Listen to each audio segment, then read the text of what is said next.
Dulaan sa 2,000 ka mga senior citizen sa Mandawi City ang mikubra sa ilang financial assistance karong adlaw, samtang 300 usab ang mikubra sa assistance to individual in crisis situation kun AIX kagahapong adlaw. Ani ang report. Adunay senior citizen nga gitabang sa mga personnel sa City Disaster Risk Reduction and Management Office atol sa pagpanghatag sa financial assistance sa Mandawi City Sports Complex kanihang buntag. Adunay mga job order personnel usab nga gipapahuway sa taga City Disaster tungod usab sa pagpanglipong-lipong. Wala ra hinuoy na dala sa tambalanan. Musumada sa 1,886 ka mga senior citizen ang mikubra sa 4,000 pesos alang sa first tranche. 548 sa Barangay Sentro, 569 sa Barangay Mantuyong ug 769 sa Barangay Gizo.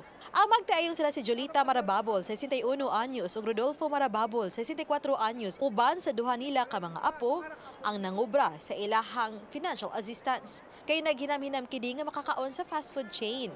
Apan ipasabot sila nga mo-order na hinuon sila online sa paborito nilang pagkaon.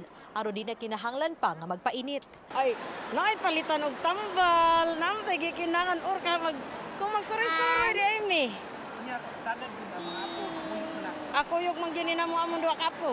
May gianda masab nga lugaw ang taga City Social Welfare and Services alang ni bisan kinsa nga gustong mo painit sa ilang tiyan. Wa gani mahurot ang giandam nilang lugaw. Samtang gahapong adlaw midawat sa tag 5,000 pesos nga financial assistance ang 300 ka mga molupyo sa Barangay Mantuyong. Ubos kini sa programa sa Department of Social Welfare and Development diin ang 1.5 milyones pesos nga budget gi-download sa kagamhanan sa Dakbayan.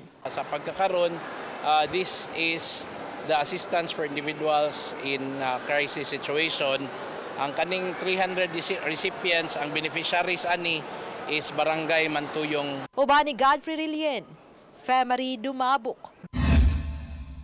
Balitang Bisdak.